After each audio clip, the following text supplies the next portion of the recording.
Chairwoman Waters, Ranking Member McHenry, and other members of the committee, I appreciate the opportunity to present the Federal Reserve's semi-annual monetary policy report. And I'll begin with one overarching message. At the Fed, we understand the hardship that high inflation is causing. We are strongly committed to bringing inflation back down, and we're moving expeditiously to do so. We have both the tools we need and the resolve it will take to restore price stability on behalf of American families and businesses. It is essential that we bring inflation down if we are to have a sustained period of strong labor market conditions that benefit all.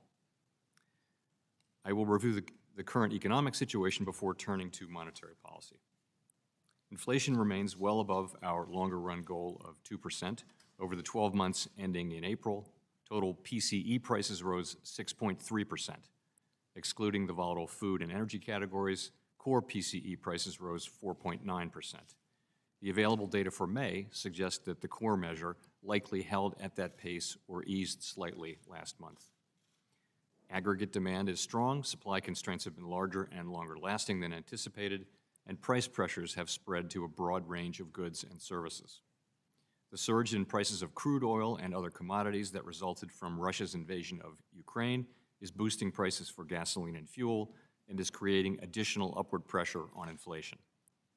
And COVID-19 related lockdowns in China are likely to exacerbate ongoing supply chain disruptions. Over the past year, inflation has also increased rapidly in many foreign economies, as discussed in a box in the June monetary policy report.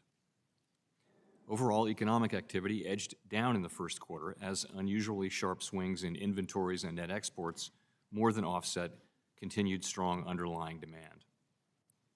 Recent indicators suggest that real GDP growth has picked up this quarter, with consumption spending remaining strong.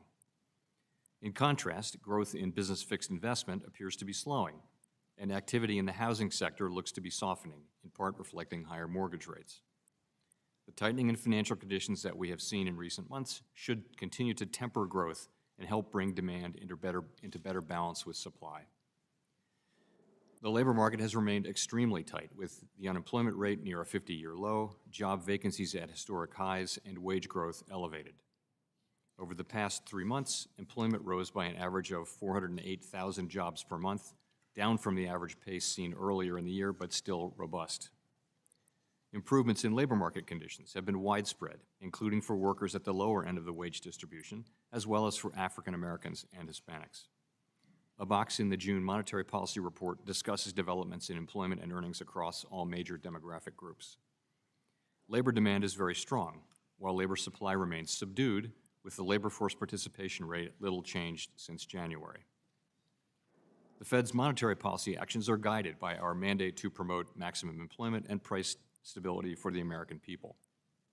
My colleagues and I are acutely aware that high inflation imposes significant hardship, especially on those least able to meet the higher costs of essentials, like food, housing, and transportation. We're highly attentive to the risks that high inflation poses to both sides of our mandate, and we're strongly committed to returning inflation to our 2% objective. Against the backdrop of the rapidly evolving economic environment, our policy has been adapting, and it will continue to do so. With inflation well above our longer-run goal of 2% and an extremely tight labor market, we raised the target range for the federal funds rate at each of our past 3 meetings, resulting in a 1.5 percentage point increase in the target range so far this year.